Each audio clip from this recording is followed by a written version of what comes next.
Hello દોસ્તો, હું જીતીપ ગણોલિયા આપ સૌનું મારુતિ એકેડમીમાં હાર્દિક સ્વાગત કરું છું. મિત્રો, જો આપણે મેથ્સની સિરીઝમાં આપણે લાસ્ટ લેક્ચરમાં આપણે આલેખ ઘણા બધા આપણે કર્યા હતા. મેં તમને હોમવર્કમાં પણ આપ્યું હતું અને જે લોકો મારો વિડીયો જોયો હશે તો એ લોકો કમેન્ટ બોક્સમાં તમે આપો અથવા કમેન્ટ બોક્સમાં ગ્રાફ નો તમને દોરી શકો તો એની માટે મેં તમને વોટ્સઅપ નંબર પણ આપ્યો તો એમાં ફોટો પાડી તમે મને મોકલી શકો છો, જેથી આપણે ખ્યાલ આવે કે તમારે કેટલી તમે પ્રિપેરેશન કરો છો. તો મિત્રો, આજના લેક્ચરમાં આપણે શું ભણવાનું છે? તો આજના લેક્ચરમાં આપણે એક નવો ટોપિક એટલે કે ત્રિકોણમિતિ ચેપ્ટરમાં આપણે એક સમ દાખલા કરવાના છે. તો આપણે મિત્રો અત્યારે થોડાક આપણે સૂત્રો શીખશું અને પછી આપણે જે જીટીયુ માં એક્ઝામમાં પૂછાઈ ગયેલા હશે અને જે પૂછાવાની 100% સંભાવના હશે એવા દાખલા હું તમને આજના લેક્ચરમાં હું કરાવવાનો છું. તો મિત્રો, હજી સુધી જો મારુતિ એકેડમી ચેનલને સબસ્ક્રાઇબ ન કરી હોય તો પહેલા સબસ્ક્રાઇબ કરી નાખજો, જેથી નવો વિડીયો આવે તો તમને નોટિફિકેશન મળી જાય. અને પ્રીવિયસ જો તમે વિડીયો ન જોયા હોય, ત્રિકોણમિતિ છે, પછી ઘણા બધા મેં ચેપ્ટર છે, સદિશના છે, પછી લિમિટ વાળા છે, બધા ચેપ્ટર છે એ ચેપ્ટર મેં ઓલરેડી કમ્પ્લીટ કરી રાખ્યા છે. તમારે જોવા હોય તો મારુતિ એકેડમી ચેનલમાં પ્લેલિસ્ટમાં જાઓ અને એમાં તમે મેથ્સ 1 પ્લેલિસ્ટ છે, પછી ફિઝિક્સ છે, ડીસી સર્કિટ છે, આ બધા સબ્જેક્ટ ઓલરેડી ચાલુ છે અને ઘણા બધા ચેપ્ટર એમાં 2-3 ચેપ્ટર પતી પણ ગયા છે. તો એમાં પણ તમે રિફર કરી શકો છો અને તમારા ભાઈબંધ છે, તમારા ભાઈઓ બહેનો છે, એ બધા લોકોને શેર કરજો કે આવી રીતે ફ્રી ઓફમાં એક પણ રૂપિયો નથી લેવામાં આવતો. ફ્રી ઓફ કોર્સ તમને આ સિલેબસ ભણાવવામાં આવે છે. તો મિત્રો, જે લોકો પૈસા દઈને પણ જો નથી થતું તો આપણે એટલીસ્ટ ફ્રી ઓફમાં ભણાવવા તો શું ફાયદો? ઓકે, તો ફ્રી ઓફમાં ભણાવું છું તો એટલા માટે જેમ બને બધું લોકોને શેર કરજો, જેથી જે લોકો એવી પણ કન્ડિશનમાં હોય કે હાલ કે ભાઈ ટ્યુશન માટેની ફીસ ન પ્રોવાઈડ કરી શકતા હોય તો પણ એની માટે આ બહુ લાભદાયક થશે. તો મિત્રો, આજના લેક્ચરમાં આપણે સ્ટાર્ટ કરીએ એની પહેલા તમારી સાથે એક બુક અને એક પેન મસ્ટ બી રિક્વાયર્ડ હોવી જ જોઈએ, જેથી જેટલું તમને કરાવું એટલું બધું તમને આવડી જાય. તો મિત્રો, સ્ટાર્ટ કરીએ ધમાકેદાર શરૂઆતથી. અને પહેલા જ મિત્રો સૂત્ર મિત્રો જે ફોર્મ્યુલા છે એ ફોર્મ્યુલા તમારી બુકમાં લખી નાખજો, જેથી શાનદાર રીતે તમને બધા દાખલા આવડી જાય અને કઈ વાંધો જ ન આવે. તો મિત્રો, સ્ટાર્ટ કરીએ. પહેલું જ ફોર્મ્યુલા અને એ પહેલું ફોર્મ્યુલાનું છે sin a plus b. મિત્રો, sin a plus b એટલે કે આમાં મિત્રો હું તમને એવી રીતે યાદ રખાવું છું, પહેલા sin a plus b, પછી sin a minus b, પછી cos a plus b, cos a minus b, પછી tan a plus b અને tan a minus b. મિત્રો, ટોટલ 6 ફોર્મ્યુલા છે. 6 ફોર્મ્યુલા જો તમને આવડી ગયા એનો મતલબ તમારે ડાબા હાથથી તમારે આ બધા સમ થશે, ડાબા હાથથી, અને 5-5 મિનિટમાં તમે સમ એક ગાયબ પતાવતા જશો. મિત્રો, એ મારી ગેરંટી છે. પણ ગેરંટી તમને ક્યારે આપું? જ્યારે હું પ્રેક્ટિસ કરાવું છું, તમારે પણ સામે પ્રેક્ટિસ કરવી જોઈએ, તો તમે એટલા 5 મિનિટમાં દાખલા કરી શકશો. મિત્રો, સ્ટાર્ટ કરીએ. sin a plus b. સૌથી પહેલા મિત્રો જો sin a plus b છે તો આમાં સૌથી પહેલા શું કરશું કે ભાઈ sin a plus b, તો પહેલા sin a વડે sin a, પછી શું આવે? પછી cos b, પછી પ્લસ, આવું કામ કે પ્લસ છે તો અહીં પ્લસ, પછી cos a sin b. તો મિત્રો, અને આમ પણ યાદ રખાય કે અહીંયા cos છે તો અહીં cos જ આવે. મેં એમ યાદ રાખ્યું છે, આરામથી તમને યાદ રહી જાય. તો sin a plus b એટલે કે અહીંયા sin a cos b plus cos a sin b. હવે અહીંયા માઈનસ છે તો અહીં માઈનસ આવે, અહીંયા કઈ ચેન્જીસ થતો નથી. sin a cos b minus sin cos a sin b. પછી જ્યારે cos ફંક્શન આવે એમાં ઊંધું છે મિત્રો, આમ cos એ થોડો ઊંધો જ છે પહેલેથી, સમજણું? તો cos છે તો જો cos માં શું છે, અહીંયા પ્લસ ની સાઈન છે તો અહીંયા માઈનસ ની સાઈન છે, અને અહીંયા માઈનસ ની સાઈન છે તો અહીંયા પ્લસ ની સાઈન છે. એનો મતલબ કઈ ચેન્જીસ નથી. અહીંયા sin નું ફોર્મ્યુલા હતું તો sin થી શરૂઆત થઈ, જો, અને cos છે તો કેનાથી શરૂ થતી હોય? ઓબવિયસ હશે કે પોતાનો ફોર્મ્યુલા છે તો પોતાનીથી શરૂ થતી હોય, એટલા માટે cos થી શરૂ થશે. તો cos a cos b minus sin a sin b. cos a minus b હોય તો cos a cos b, પણ માઈનસ હોય તો પ્લસ અને પ્લસ હોય તો માઈનસ. મિત્રો, આ વસ્તુ યાદ રાખજો. છોકરાઓ બહુ આ બધી ભૂલ કરે છે, તમારે ભૂલ નથી કરવાની, કારણ કે તમે મારુતિ એકેડમી ચેનલના સ્ટુડન્ટ છો. વાલા મિત્રો, નથી ભૂલ કરવાની. તો પ્લસ હોય તો પ્લસ, કેમાં? સાઈનમાં. પ્લસ હોય તો પ્લસ, માઈનસ હોય તો માઈનસ. પરંતુ જો cos હોય તો પ્લસ નું માઈનસ અને માઈનસ નું પ્લસ, વચ્ચે સાઈનમાં થોડો ચેન્જીસ થઈ જશે. Okay, done. ઓકે, હવે આગળ જો formula tan a plus b. તો tan a plus b formula છે tan a plus b. તો tan a plus b માં શું કરશું? તો tan a plus b માં સેમ એમ જ પ્લસ ઉપર પ્લસ છે, યસ, ઉપર પ્લસ છે તો અહીંયા પણ પ્લસ જ આવશે.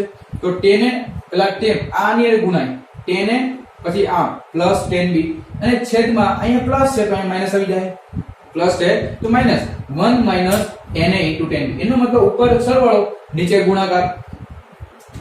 પછી માઈનસ નું ફોર્મ્યુલા જો tan a minus b એટલે કે અહીંયા માઈનસ છે તો અહીંયા માઈનસ, અહીંયા માઈનસ હોય તો અહીંયા પ્લસ, એનું opposite વિરુદ્ધાર્થી. tan a minus tan b, tan a minus tan b છેદમાં 1 plus tan a into tan b. તો મિત્રો કમ્પ્લીટ સમજાણું? ઓકે, 6 ફોર્મ્યુલા ખબર પડી ગઈ. sin a plus b તો પ્લસ, માઈનસ તો માઈનસ, પ્લસ તો માઈનસ, માઈનસ તો પ્લસ, અહીંયા પ્લસ તો પ્લસ પણ નીચે માઈનસ આવી જાય, અહીંયા માઈનસ તો માઈનસ પણ નીચે પ્લસ આવી જાય. ઓકે, નેક્સ્ટ ફોર્મ્યુલા જો sin a plus b sin a minus b, બે વચ્ચે ગુણાકાર હોય એટલે એનો મતલબ આ બે ફંક્શન આ જે બે છે એ બેનો ગુણાકાર કરું sin a plus b sin a minus b, તો આન્સરમાં મને આવે sin square a minus sin square b. આવડા જેવું નથી કે આપણે ભણી પણ ગયા a plus b a minus b, તો એને જેવું જ છે. જો તો a square minus b square કરતા હતા કે નહીં? હા ભાઈ કરતા હતા. પરંતુ એના બરાબર તમે cos square b પણ લખી શકો. કોના બરાબર? આ sin a plus b into sin a minus b બરાબર તમે શું લખી શકો? cos square b minus cos square a, એ પણ તમે લખી શકો. પછી cos a plus b cos a minus b, તો એના બરાબર cos square a minus sin square b અને cos square b minus sin square a. મિત્રો જ્યારે આ બધા ફોર્મ્યુલા છે એ જ્યારે યુઝ થશે ત્યારે હું તમને રિકોલ, તમને યાદ કરાવતો રહીશ. એટલે તમારી બુકમાં આ બધા ફોર્મ્યુલા તમારે લખી નાખવાના છે, જે તમારે જ્યારે તમે દાખલા કરાવો ત્યારે તમને યાદ આવે. સમજાણું? ઓકે, હવે આપણે એને એક બે દાખલા કરીએ કે જે આવા ફોર્મ્યુલાનો યુઝ થતો હોય અને પછી આપણે જે જીટીયુ માં પૂછાયેલા છે અને exam point of view very most important question કહેવાય એવા પણ દાખલો તમને કરાવો. મિત્રો સ્ટાર્ટ કરીએ પહેલો ક્વેશ્ચન. sin 75 નું મૂલ્ય કેટલું? હવે આપણે એમ કહો તમને એમ કે sin કે ભાઈ sin 45 બોલ તો આખો બંધ કરીને તમે બોલજો 1/√2. હું કામ કે તમને ટેબલમાં મેં તમને યાદ રખાવી છે. sin 30 એટલે 1/, sin 60 એટલે 1/√2, sin 90 એટલે 1, sin 0 એટલે 0. બધી વેલ્યુ ખબર છે, પણ sin 75 એટલે એ મને ખબર નથી. તો મારે શું કરવું? તો sin 75 ના હું કટકા કેવી રીતે આવી રીતે કરી શકું? sin 75 એટલે આવી થાય 45 ને 30. હવે ત્રણ થાય કે સાહેબ એમ કેમ થાય? એની જગ્યાએ હું 50 ને 25 નો નાખું. હા એમય થાય, પણ તને ખબર છે sin 25 એટલે શું થાય? તમને ખબર છે કે sin 50 એટલે શું થાય? નથી ખબર. એટલા માટે જે આપને વેલ્યુ ખબર છે એ વેલ્યુ મૂકીને આપણે દાખલો કરવો પડે, જેથી આપણે આન્સર ફટાફટ આવી જાય. એટલા માટે sin 75 બરાબર મેં શું લખ્યું? 45 અને 30. તો જો સરવાળો કરવો પડશે તો જ આપણને 75 વેલ્યુ મળે કે નહીં? તેનો મતલબ પ્લસ, તો sin 45 plus 30. તો મિત્રો આમાંથી કયું સૂત્ર બને છે તમે વિચારો. જો આનામાંથી આ પહેલું સૂત્ર બને છે કે sin a plus b. તો a બરાબર શું લઈ લઉં? a બરાબર લઈ લઉં હું 45 અને b બરાબર લઈ લઉં હું 30. તો આ બધી મને વસ્તુ મળી જાય કે નહીં? આ a લઈ લઉં અને આ b લઈ લઉં. તો અહીંયા સૂત્ર કેવું લાગુ પડે? sin a plus b. તો sin a plus b તો plus two plus, sin a cos b cos a sin b. સૂત્ર મૂકો. sin a cos b plus cos a હું છે 45 અને sin b એટલે sin 30. તો બધાની વેલ્યુ તમને ખબર હોવી જોઈએ. જો મિત્રો એટલા માટે મેં તમને અગાઉ જે સ્ટાર્ટ હતો એટલા માટે મેં તમને કરાવ્યો હતો. ધીસ મોસ્ટ ઇમ્પોર્ટન્ટ કે વેરી મોસ્ટ ઇમ્પોર્ટન્ટ ચાર્ટ છે. એ ચાર્ટ જો તમને નહીં આવડે તો તમે આગળ નહીં કરી શકો. એટલા માટે તમે ચાર્ટ મેં તમને કરાવ્યો હતો. sin 45 એટલે 1/√2, cos 30 એટલે sin 45 એટલે 1/√2, cos 30 એટલે √3/2 પ્લસ નું પ્લસ, cos 45 એટલે 1/√2 અને sin 30 એટલે 1/2. હવે 2√2 તમે જોવો 2√2 √3 એકા √3 1 એકા 1 2√2. છેદમાં છેદ સરખો છે, એક વખત લખો, અંશનો સરવાળો √3 + 1. હવે મારે આમનો આન્સર આવે તો પણ કઈ વાંધો નહીં, પણ મને √2 કાઢવો હોય તો હું શું કરું? √2 વડે ગણું, √2 વડે ભાગું. તો અંશ અને છેદમાં √2 વડે ગુણી √2 વડે ભાગ્યા. તો ગુણ્યા √2 વડે ગુણ્યા √2 વડે ભાગ્યા. તો જો √2 વડે ગુણ્યા √2 વડે ભાગ્યા તો શું થયું કે ભાઈ જો 3 દુ 6. તો √2 હોય તો ગુણાકાર થાય, નહીતર ગુણાકાર થાય નહીં. અહીંયા √2 છે, યસ √2 અને √3. તો 3 દુ 6 √6, √2 એકા √2 છેદમાં આ √2 શું થાય? 2 થાય અને આ 2. ઓકે, તો 2 ગુણ્યા 2 એટલે 4. તો તમારે sin 75 નો આન્સર શું આવ્યો? sin 75 નો આન્સર આવ્યો √6 પ્લસ √2 ના છેદમાં 4. સમજાણું મિત્રો? તો આવી જ રીતે મિત્રો તમે cos 75 આવી જ રીતે તમે આન્સર તમે cos 75 પણ તમે વેલ્યુ મેળવી શકો અને મને આશા છે એ તમે હોમવર્કમાં કરશો. cos 75 નું મૂલ્ય શોધો. This is your homework.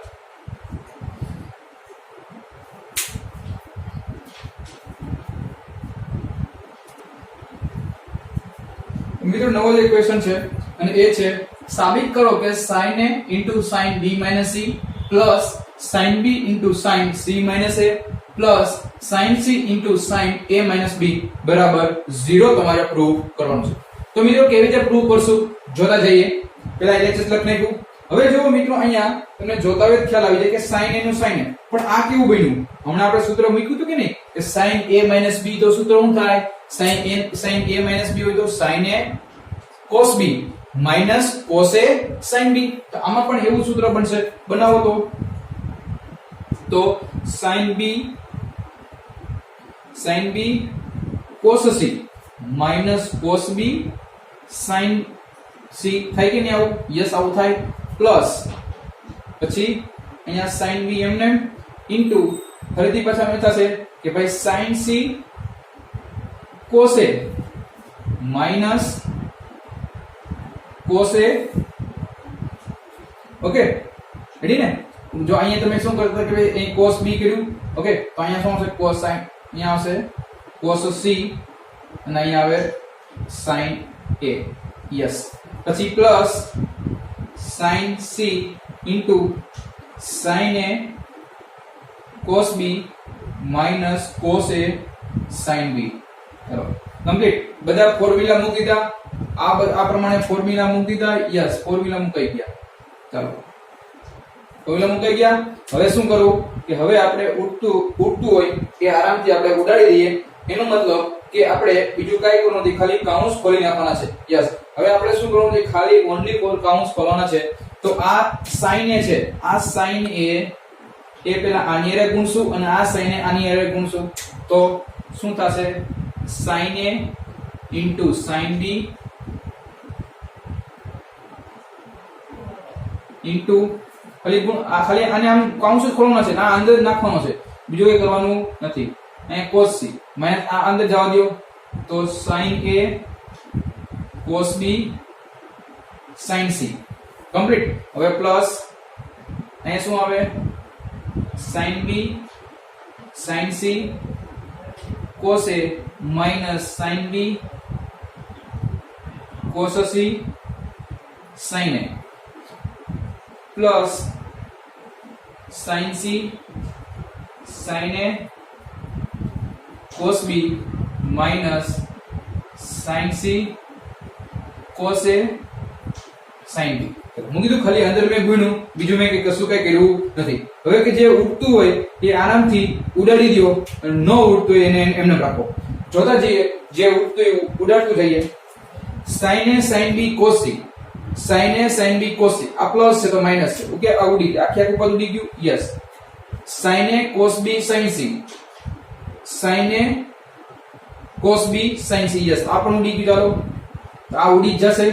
તો બરાબર આન્સરમાં શું આવ્યું? જે મારે પ્રૂફ કરવું હતું બરાબર આવ્યું 0 અને બરાબર RHS. તો LHS બરાબર RHS મને સાબિત થઈ ગયું. રેડી મિત્રો? સમજાયું?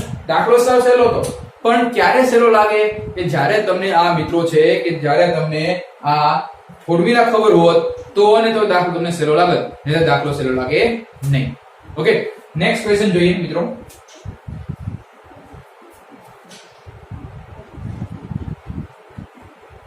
તો મિત્રો જો નેક્સ્ટ ક્વેશ્ચન જોઈએ. તમને ક્વેશ્ચન આપ્યો છે કે sin b c ઉપર માઈનસ છે એ જ નીચે ગુણાકાર છે sin b sin c sin c minus a તો sin c sin a plus sin a minus b છેદમાં sin a sin b equal to 0. Okay સમજણ પડી? આ વસ્તુ ખબર પડી? ઓકે હવે મિત્રોમાં એક એક ટર્મ ફર્સ્ટ ઓફ ઓલ પ્રથમ આપણે મિત્રો પહેલા આ જોશું.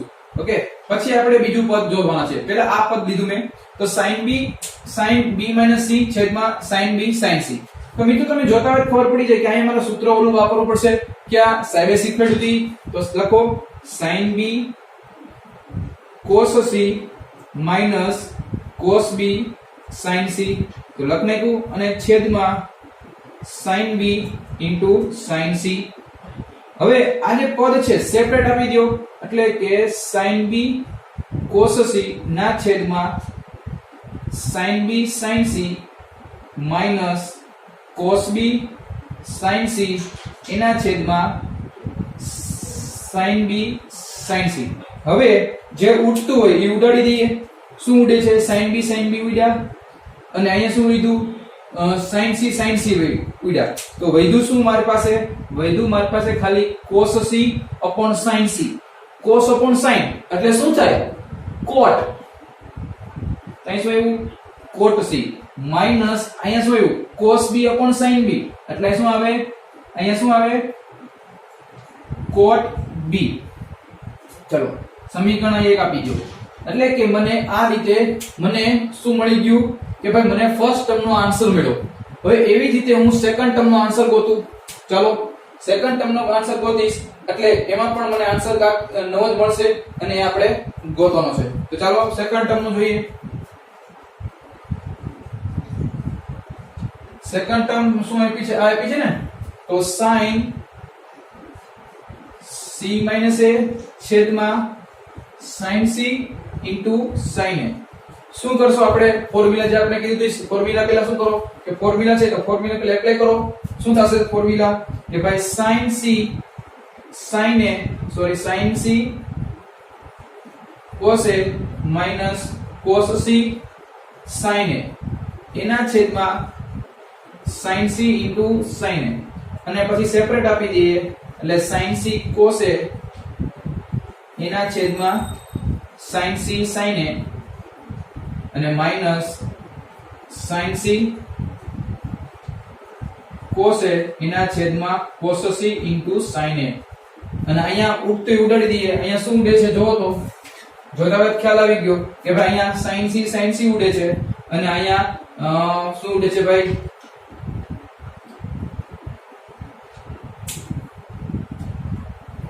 ઓકે યસ અહીંયા ભૂલ થઈ ગઈ.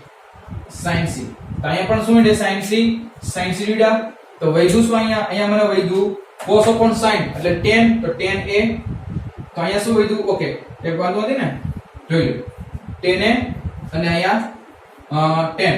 Okay tan c sin c અહીં કમ્પ્લીટ થઈ ગયું. sin c cos a minus cos c minus sin અને છેદમાં sin c sin a. Okay ચલો બરોબર એ વાંધો નથી ને. Okay cot b minus cot a. Okay ચાલો બીજું પદ એટલે બીજું પદમાં અહીંયા sin c minus sin અને અહીંયા cot b sin c અને sin b sin c. Okay અહીંયા છેદમાં કઈ તકલીફ પડી ભાઈ? નહીં. ઓકે ચાલો બરોબર. મિત્રો અહીંયા શું આપણે ખાલી cos c sin a થોડું ચેન્જીસ હતો. તો મિત્રો હવે શું ઉડે? sin a ઉડી ગયા. તો વૈધું શું? તો વૈધું મને cos upon sin એટલે tan a cot a. તો અહીંયા વૈધું cot a અને માઈનસ અહીંયા વધશે cot c. ઓકે ચલો કમ્પ્લીટ. હવે રેડી ને? cot c ને અહીંયા. ઓકે ચલો કમ્પ્લીટ. હવે મિત્રો હવે આપણે આ કરવાનું છે. તો એવી રીતે મિત્રો થર્ડ ટર્મ ફાઇન્ડ કરો. તો થર્ડ ટર્મ ફાઇન્ડ કરશું. તો થર્ડ ટર્મમાં શું આવે છે એ ડાયરેક્ટ તમને કરી દઉં. તો જો a b છે તો જોતા જ તમને ખ્યાલ આવી જાય મિત્રો કે જો અહીંયા b c હતું તો b c કઈ શું આવ્યું? c b આવ્યું. અને c હતું કઈ શું આવ્યું? a c આવ્યું. તો એનો મતલબ અહીંયા a b છે તો અહીંયા શું આવશે? ડાયરેક્ટ લખી શકું કે cot a આવશે cot b આવશે અને માઈનસ આવશે cot a. તો બધા ત્રણેતરનો આમ ત્રણેતરનો સરવાળો કરી નાખી. આનો સરવાળો શું થાય? એટલે કે અહીં સરવાળો છે ને આનો સરવાળો આનો બરાબર જવાબ આવ્યો. તો લખો આમ cot c minus cot b plus cot a minus cot c plus cot b minus cot a. જો તો ઉત્તર પ્લસ માઈનસ તો બરાબર 0. તો ધીસ ઇઝ યોર આન્સર. એ તમારે સાબિત કરવું છે. કમ્પ્લીટ મિત્રો. તો આ મિત્રો મે 2018 જીપીયુ માં પેપરના ક્વેશ્ચનો પૂછાઈ ગયો મિત્રો 4 માર્કમાં. હું હતું દાખલામાં ખાલી સૂત્ર યાદ હોય તો આપણે આખો આમને તમને આવડી દાખલો મિત્રો. સાચી વાત આખો દાખલો મોઢે થઈ જાય કઈ હતું નહીં ક્વેશ્ચનમાં. પણ મેઇન વસ્તુ શું હતી કન્સેપ્ટ. એક વખત તમને ફોર્મ્યુલા ખબર હોત તો તમને બધું ખ્યાલ હોત, નતર પછી ખૂબ તકલીફ પડે. Okay, complete. ચલો હવે આપણે નેક્સ્ટ લેક્ચરમાં મિત્રો મળીએ. અને મેં તમને હોમવર્કમાં આપ્યો છે, હોમવર્કમાં તમે દાખલા કરજો, તમારા ફોર્મ્યુલા લખજો, જેથી એક પણ તમને વાંધો આવે નહીં. નેક્સ્ટ લેક્ચરમાં ધમાકેદાર સાથે નવા જ ક્વેશ્ચન આપણે કરશું કે જે એક્ઝામમાં પૂછાય. ઓકે મિત્રો, તો મિત્રો ઘરે રહેજો, બહાર નહીં નીકળતા, અને બહુ ઇમરજન્સી હોય તો જ બહાર જજો. હવે કોરોના મહામારી છે મિત્રો, મારુતિ એકેડમી ચેનલ છે એ રિક્વેસ્ટ કરે છે બધા લોકોને કે બહાર નહીં નીકળો, ઘરે જ રહો, વારંવાર હાથ ધોવો અને વધુ સેનિટાઈઝનો યુઝ કરો, એટલા માટે જે કોરોના ચેપ લાગે નહીં. ઓકે, તમે જુઓ છો અમદાવાદ, ગાંધીનગર, સુરત, રાજકોટ, એમાં ધીમે ધીમે કેસ વધતા જશે, તો આપણે એની સાવચેતી રાખવાની છે. ચિંતા કરવાની જરૂર નથી, પણ સાવચેતી રાખવાની જરૂર છે મિત્રો. તો મિત્રો ચલો, bye, take care, see you soon, stay home, stay safe.